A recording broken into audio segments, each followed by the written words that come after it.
Good morning, everybody, and welcome to the Change and Configuration Management in Windchill webinar.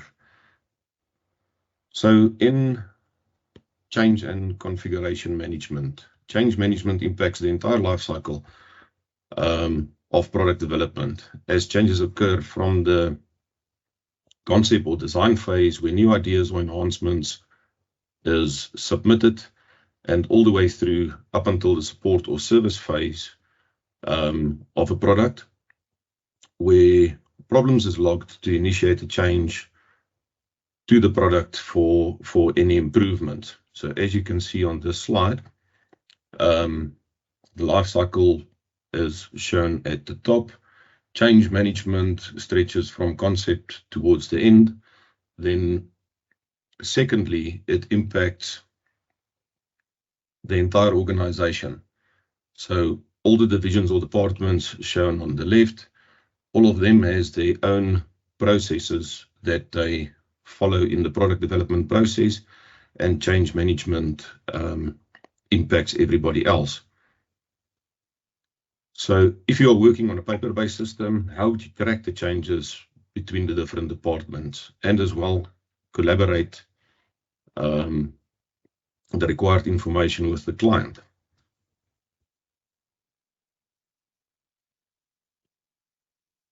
On this slide, the sinus curve exemplifies that early in the product life cycle, the degree of flexibility is high and formality of making changes to the product is low. As the product matures, the process of controlling changes to the product will become formal. For example, requirements are given for a product, which may be under formal change control early in the life cycle, although no formal change control applies in the design activities. Right?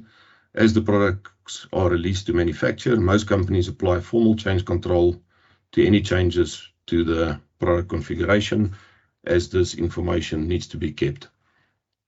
In addition, on the slide, the different baselines shows how the level of change formality increases as the product matures. And then with that quick intro, I'm introducing Busi. She is a senior PLM application engineer at Product One.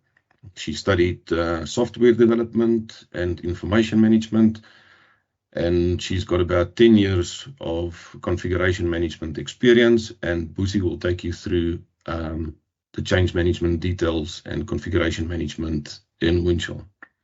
Thank you very much, everybody. Thank you so much, Herman. Good morning, everyone. As Herman has just mentioned or sort of gave a background in terms of what this webinar is all about, I will then be going into detail of why the organizations need to have a proper change management put in place. What is the process in terms of change management that we have on Windchill? And also then I will cover the configuration management in terms of what is the relationship between that and the change management, of how they talk to each other in Windchill. And then I will do a technical demonstration of the change management process in Windchill.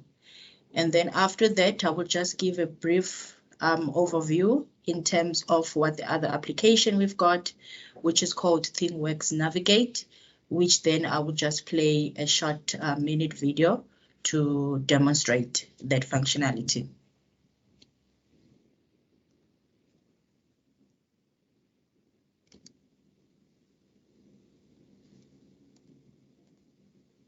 Right. So as I have mentioned that I will sort of give a background in terms of what, why is change management is required. I think most of us are actually aware of what change management is, and also as Herman has just mentioned, that it is the ability to capture and reference the varying configurations of the evolving product from conception to retirement. The main goal for this is to maintain consistency of a product's performance, functional and physical attributes with its requirements, design, and operational information throughout its life. With Windchill, then you can deliver a consistent and scalable process to execute change management throughout a product and process lifecycle. You can initiate those and manage and participate in the change management process by creating problem reports, change requests, and change notices, which then I will touch base on those when I go into detail regarding the change management process. Those changes can be tracked and communicated, enabling validation of the change or mass change, superseding and delivering the updated information to the enterprise. This then results in a highly visible process that is easily to use and execute in a repeatable fashion. So as I have said that in this slide, I'm actually covering why do organizations then need to have a proper automated change management process in place. It might happen that currently you have a manual process and multiple systems that you have in place in terms of how you then manage your change in your organization. These then have sort of disadvantages, or they result in a slow change management process. There may be lots of meetings that are held discussing the change and who is responsible for what or who must do what. And there might be difficulty in identifying and validating what data is required for that particular change. And as I have mentioned, there might also be multiple systems in place, like your ERP or your MES systems, which then they might be out of sync with engineering. So if you then put a proper change management automated process in place, you will then have the same data. For instance, if you only have Windchill, you will only have one source of data. The data is accessed and impacted by related teams, which then results in reducing late stage change management or improvement in terms of the cost and increased efficiency and quality of the work that is done. And then in addition, some of those benefits then, it will improve productivity, which then will allow all stakeholders and members to contribute, for instance, and participate in the change processes. There might be visibility, which then will ensure that the right teams see and understand changes that impact the initial plan, and also enterprise value, which then will be improved by reducing scrap and rework with better analysis of changes that is done sooner. And also governance will also benefit in this because at the end of the day, the organization will have the ability to make better decisions with full involvement with the changes that are being performed. And then in terms of the key capabilities for change management in Windchill, this slide actually demonstrates the specific best practices that make up the benefits for any organization that might have this functionality put in place. One of those with that there are pre-configured change objects, which then enables you to have consistent and predictable change processing. The next one is that we've got automated routing of change tasks, which then improve efficiency that I've just mentioned.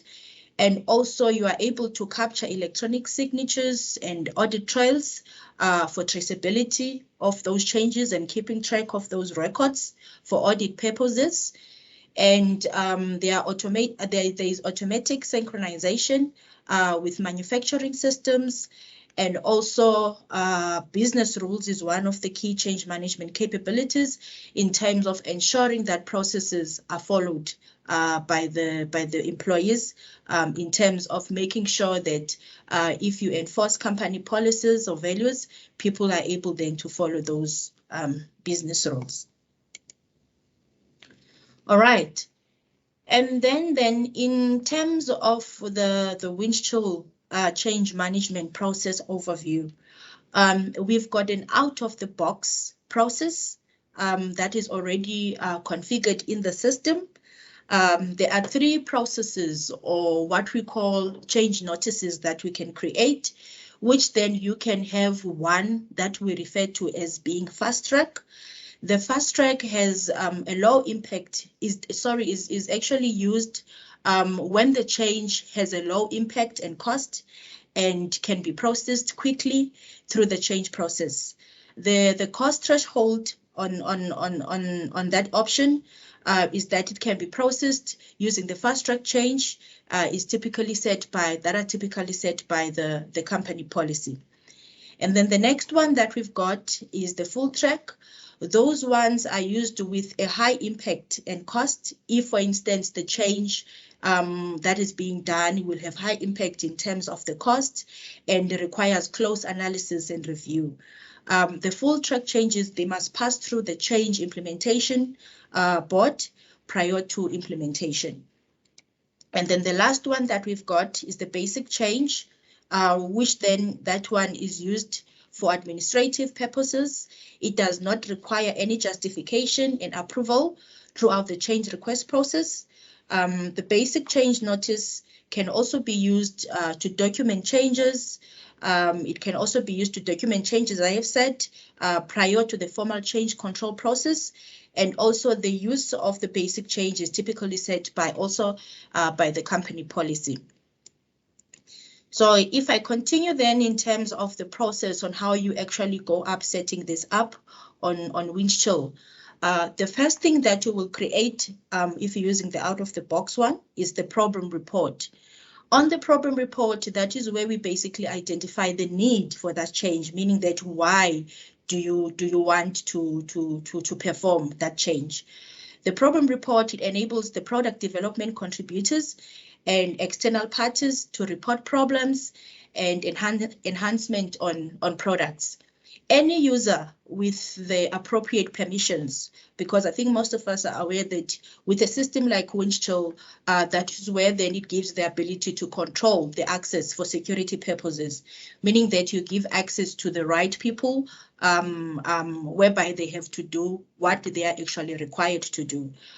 So if that person, when you're creating, a problem report, anyone with the appropriate permissions can be able to create or submit a problem report. And then the next object that we've got in the change management process is the change request, which then that is where you investigate the need.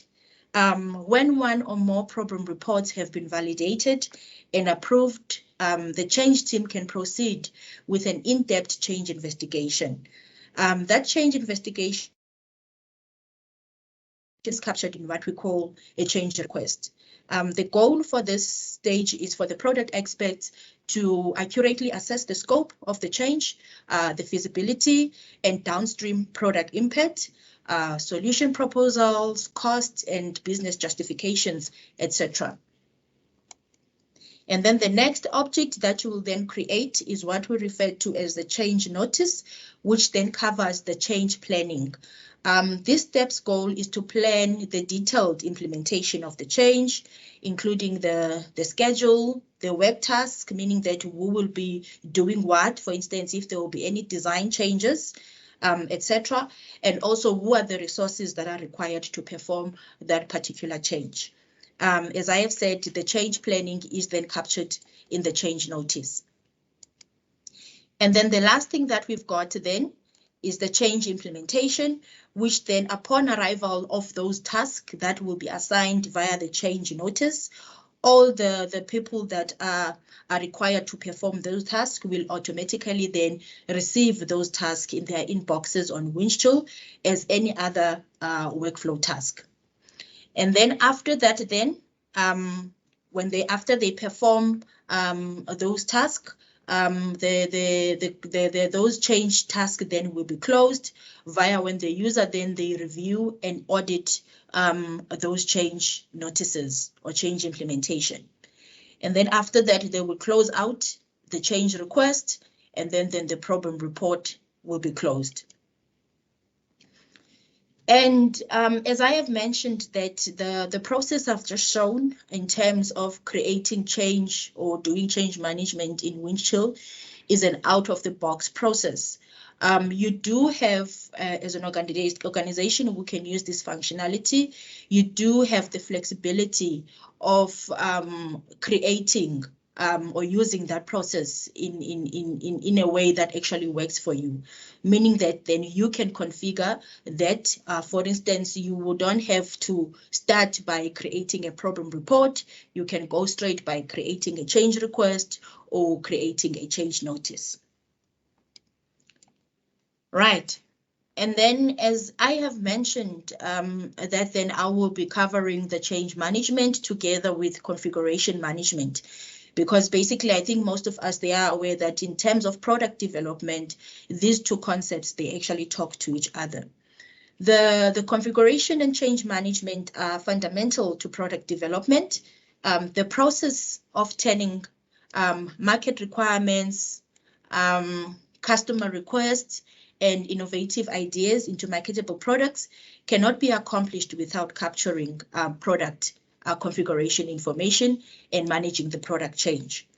So configuration and change management is the process that captures the evolution of a product across its entire life cycle, from concept to retirement. I think Herman has touched base on this concept during the introduction of this presentation.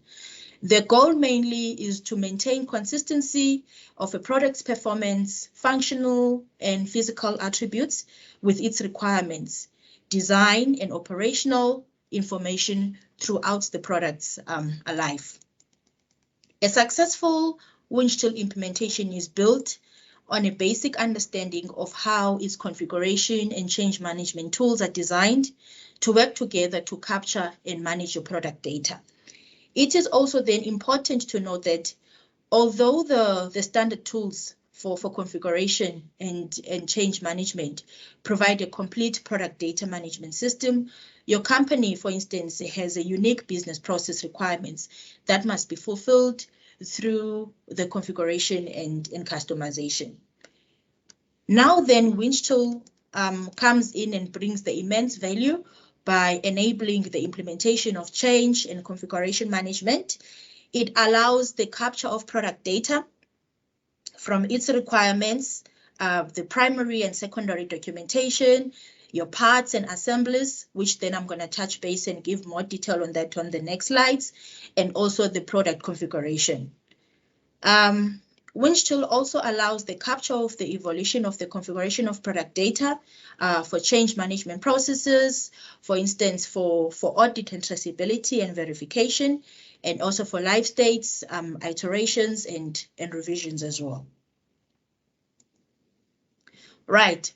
So in this section then, that is when I'm going to go into detail to look at how then Windchill treats products with its parts configuration and instances.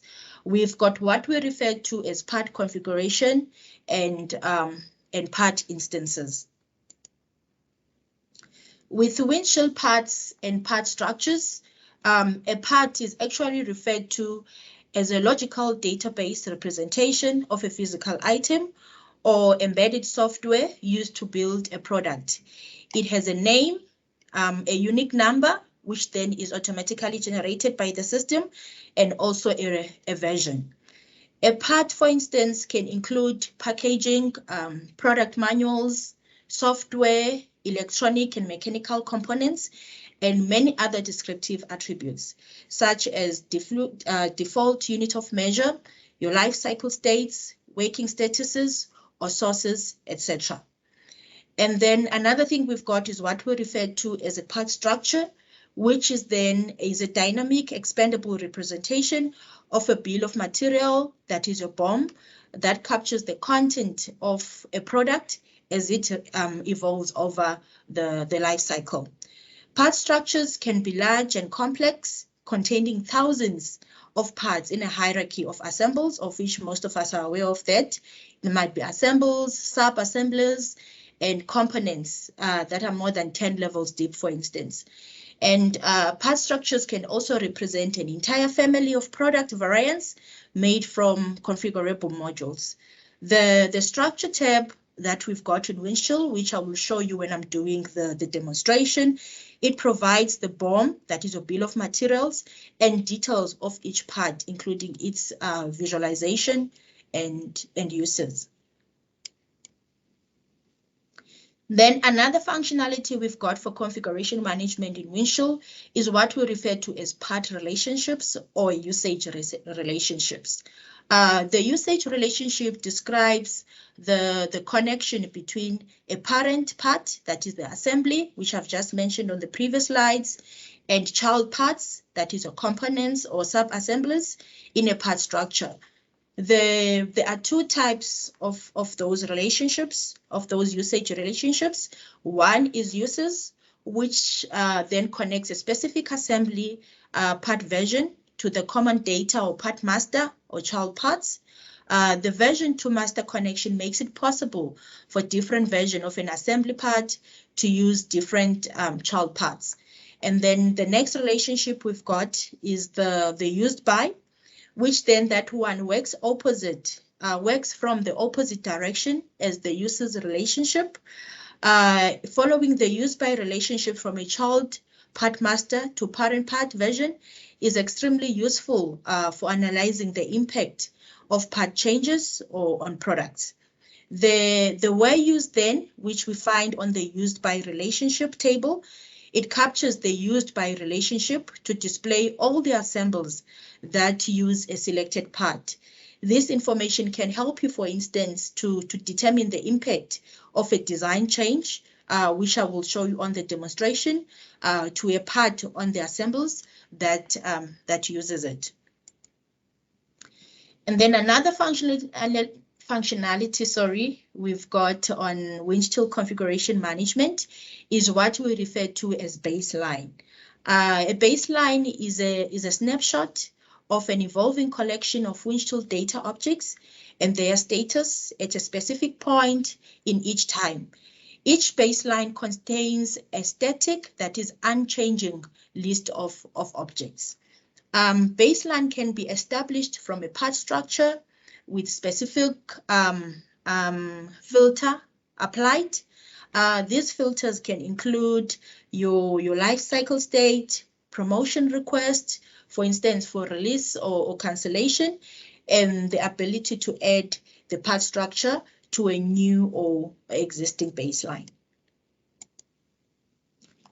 And then the last one, but not least, it's the part structure comparison. The compare to part structure actually allows users to view and compare two similar assembly part structures to determine how they differ. Two part structures with their bill of materials and attributes can be compared side by side, as shown here on the screen. For example, you might suppose that you are a manufacturing engineer. You are assigned to determine the impact of a design change on an assembly process plan. You will have to then first determine how the new assembly version has been modified. So you can actually then use that part structure comparison functionality.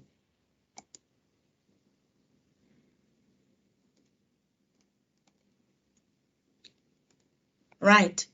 Now then, I'm going to continue to the demonstration part, which then I'm going to go to Windchill and log in and show you how you will then use the change management process. The scenario that I've got in this case is that we have a request that has been received by Dennis, who is a design engineer. He received a request via email from a customer to update the design of a fuel cap that was designed for petrol purposes, which then the color was red. Now the customer is actually requiring that to be changed to yellow to reflect or show that it will be used for diesel purposes. So Denise will be the one who will be creating that change request. And then the next user we've got that will be participating in this scenario is Pat, who is the product manager. After Dennis creates the change request, Pat will then go and analyze that change request. And then we will have Doug, who is then the design engineer also. He will then create the change notice and assign the task I've referred to when I was giving a background of the change management process to give the actual steps, showing that what then needs to be done in order to perform those design changes. And then we will have Dave, who will then review, we will have Pat, who will then be assigned as the one to implement those changes. And then there will be Dave, who will review the design changes.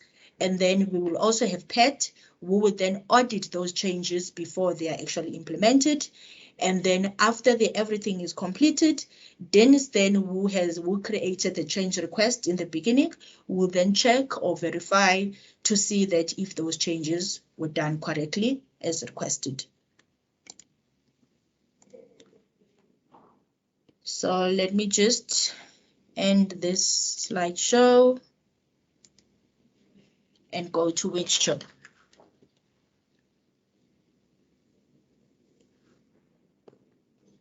All right. Now in this case, I'm going to assume that Dennis has already logged into Windchill. And this is the landing page with his task to see if there is any work that has been assigned to him or that requires his attention. In this case, he doesn't want to perform none of those tasks. He wants to then go and create the change request as I have explained.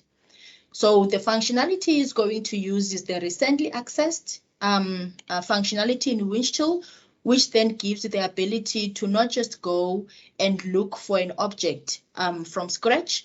If that object, for instance, is an object that you've recently worked on, you can just click on recently accessed and then it will appear. So the object we're going to work on, it's this fuel cap 5450390. We can see that this fuel cap is currently red. It was created from CAD, and the requirement, as I have said, he needs to then create a change request for this fuel cap to be changed from red to yellow. He will then go and click on Actions and select New. And if you remember on the presentation, excuse me, I did mention that the out-of-the-box change management process gives you the ability to go and create first a new problem report. But in this case, we're going to bypass that process because we will just want to go straight to creating a new change request. So I'm going to go to New and select New Change Request. The New Change Request window will appear. And then once this window appears, he then needs to give this change request a name. So I will say is the fuel cap. The number is 5450390. Color change. And then the category, I will select it's customer driven because it's a request that came from a customer. And then there is a field which is not mandatory, but you can then specify the request priority. In this case, I'm going to say this priority is high. And then I will have then to populate the need. That is, when is this change request required to be completed? I will select the 14th. And then on the description, that is when he gives full detail in terms of what is this change request about. So in this case, I would just say customer requesting fuel cap color change from red to yellow.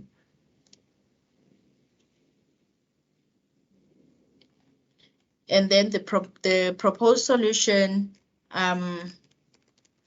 update design object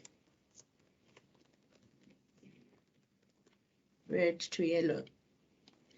And then what you can do then, you can also populate the recurring cost and the non-recurring cost. This then, for instance, they will have an impact if, for instance, you will choose a full track route in terms of the change that you will be requesting. But in this case, I'm going to use the fast track, so I don't have to populate any of those costs. And then I'll click on next. And then once you click on next, you can populate the affected end items, of which in this case, I already have the selected affected object, which is where I am creating this change request from, that fuel cap. So I don't have to populate anything there in this case, unless I had any other affected end item, then I was going to add it on that section. So proceed to the selected affected objects, and then you can just add a comment there. Change color, red to yellow, and then click on next. And then once I click on next, in this case, in this section, then that is where, for instance, you can attach if there were any specifications that they have to refer to when they're making changes on this object, or that email that was sent by the customer when they were requesting the change. And then you can also attach or add then any associated process objects that then this change needs to put into consideration. In this case, we don't have any, so I'll click on finish. And then the message that actually comes up then is where then it gives you the ability to say, do you want to submit this change now? Or is there any other information that you are not sure about that you still want to verify? If there is more information that you still need to verify, you can click on submit later, where you can go then and discuss whoever that you need to discuss with. And once you are sure with the information, you can come back and pick up this change request again and proceed where you've ended. In this case, I'm assuming that everything is in order, so I will click on submit now. So once I submit, then I will get a message that this change request has been created. Now, as I have mentioned that this change management process in Windchill is controlled by what we refer to as workflows. So obviously there is a configuration that has already been put in place, which then in this case, Pat is the one who is responsible to analyze this change request before it is approved. Pat then will receive an inbox on his email, if that has been set up, to say, please log on into Windchill. There is a task that is ready for your attention. You need to go and analyze the change request for that fuel cap. So you will see that will be the first task that he receives. Pat will then click on that. And then what he will do then, he will then analyze this change request. Firstly, there are instructions there at the top that tell him exactly what he needs to do. He can go through all those instructions, and then he can analyze the change request, whereby he will see there is that description, customer requesting fuel cap color change. And that is the proposed solution. And then if he goes to the impact tab, that is where then he can see the object that this change needs to be performed on. He has the ability to go and view the information of that object before he proceeds and approves this change request. He can see that, yes, on the visualization, which is then I did mention on the presentation that is also another functionality in Windchill where you can see the visualization of an object. So without him going and accessing the CAD tool, he can see the visualization of how that object actually looks currently, and he can see that it's currently red. That is the version that is currently on, and yes, it is still under the design life cycle state, which then yes, the user can be able to perform the necessary changes. And once he is fine with all that information and he wants to approve this change request, he can go back to the details tab, populate the comments, and say all is in order. proceed with change. And then the routing option I've mentioned, he can then say this is a fast track approval, or it has to be full track if there are still other people that still need to review this, depending on what type of an object is being is actually going through the change. Or if he was not happy with something, or maybe there is information that Dennis, who was creating this change request, has missed, he can then go and reject it, and obviously populate the comments to say why he is rejecting it. And then Dennis will have to do the rework, and then he will have to send this change request back to Pat again. Or if this has been assigned to the wrong person, he can then go and reassign it to the right person. In this case, we assume that everything is in order. He can then click on complete task. And once he completes task, the change request has been created. We know that the next stage on the change management process is creating a change notice. And I have said on the scenario, or on this use case, that the person who will be responsible to create a change notice is Dog. So he will go and log on into Windchill. And then when he goes to his Windchill, he will also then receive a task to say, create a new change notice. And that is the subject for that fuel cap with that number.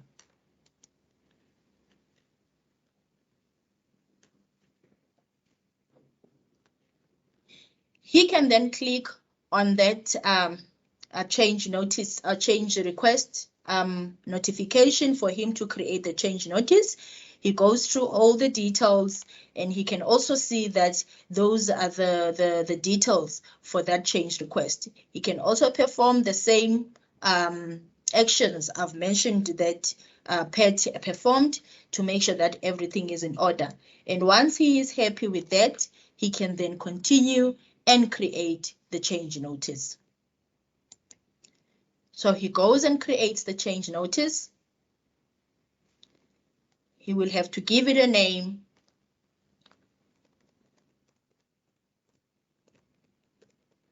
Fuel cap color change. You can give it a description. Please update the design object, fuel cap, etc. And then here you also have the ability to change your font, highlight anything that you think is important to the user, you don't want them to miss, make some of the text bold and italic, etc. Just like all the other functionalities in terms of changing the font you've got in your Microsoft Word. And then he can also specify the complexity for this change notice. And then he clicks on next.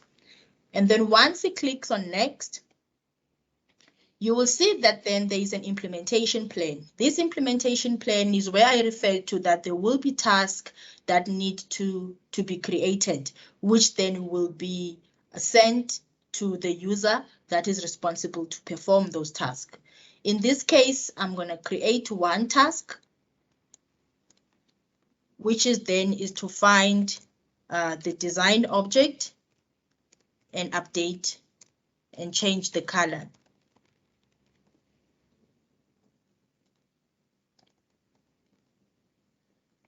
You can be detailed as you want.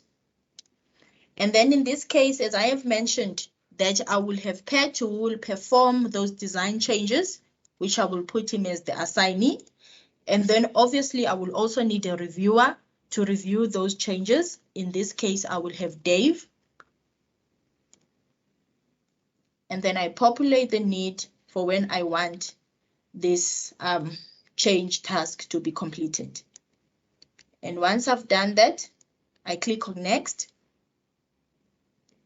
And then I specify the affected object, which then is the fuel cap we are making changes on.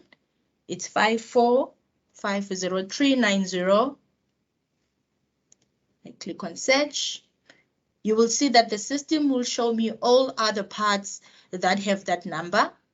But then I know that the one that I'm looking for, it's the one that is currently under change, and it's that 1.5 version.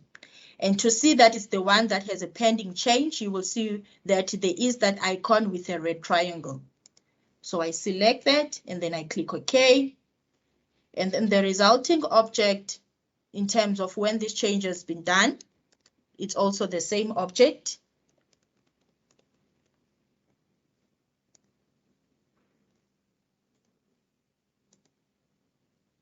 I select that and then I click on finish. And then you will see that then the first task has been updated. And then I will say this will be my first task. If I had a number of tasks, I would continue and add more tasks. And once I had more tasks, you will then have to specify the sequence. So for instance, you will have the first one and the second one and the third one, etc. In this case, I only have one. And then I'll click on next. I don't have any attachment to attach at this stage or any associations. The only association I've got that has been attached automatically is the actual change request. Then once I've done that, I click on next and I say, I want to submit this change notice now. And then to complete that, you can say change notice created. Please proceed.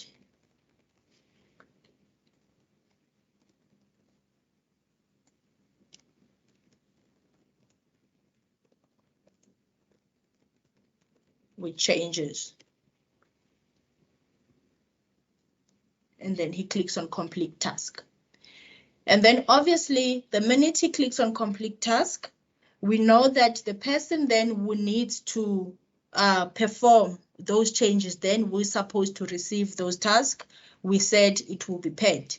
So if I go to Pets Windchill now, you will see then he gets then a change notice task that says complete change notice task. And once he clicks there,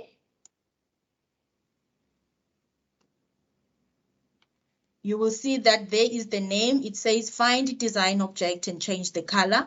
And that is the description. And if he goes to the resulting tab, you will see that is the object he needs to make the changes on.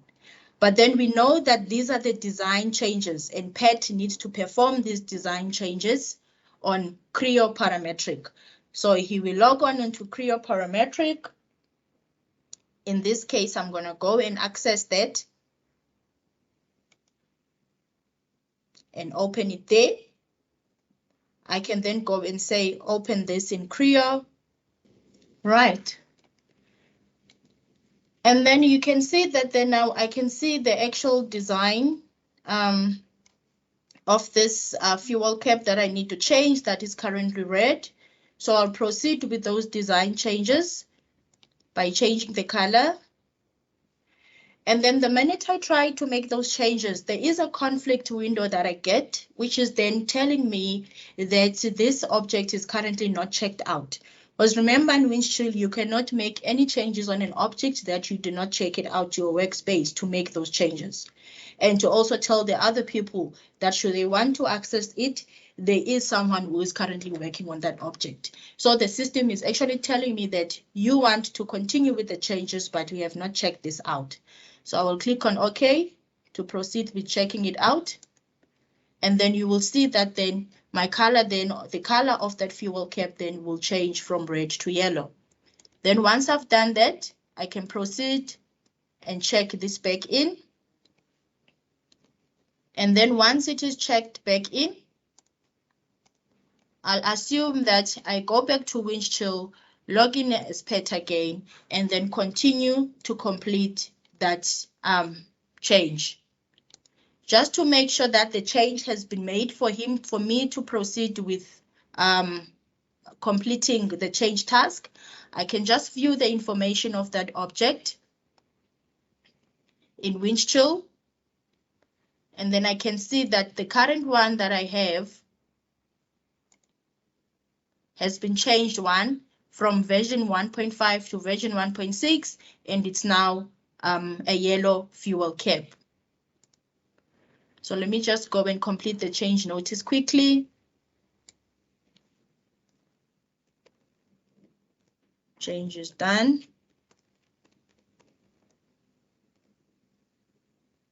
proceed with review. So once I complete this task then, Dave then, who I have mentioned will be the one who reviews these changes, will then log in onto Windchill and he will receive a task that says review those changes. He will then go and log on into Windchill, find his task to review the changes.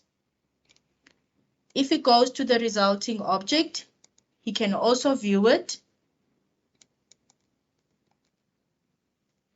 And then just to verify that actually Windchill keeps track then for auditory purposes, as I have mentioned in terms of the version history, I can go to the history tab, view the previous revision, that is 1.5.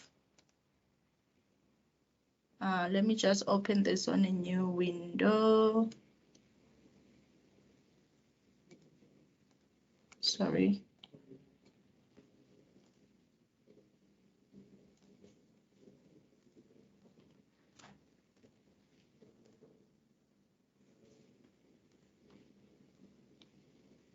Right.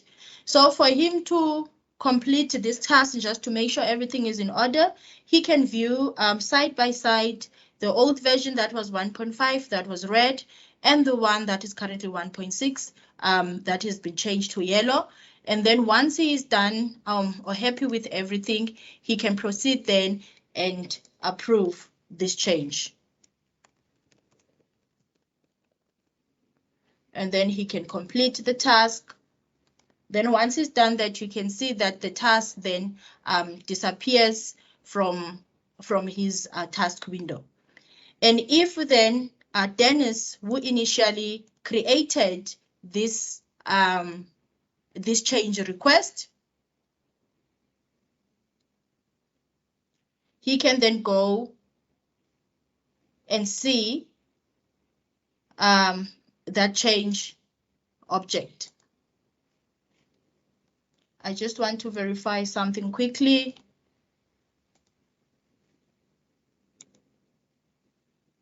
Okay, so you will see that what I've just picked up then, I logged in as Dennis and I wanted to complete the change. And I can see that actually under my updates, this change has not been completed as yet, is still under implementation. The reason for that, it is because the change is still under audit. So someone who is responsible needs to go and complete that, that change. And in my scenario, I had said that Pat will be the one who completes those audit changes. So what he can do, he logs in, he goes and accesses the audit change. He is happy that everything is in order.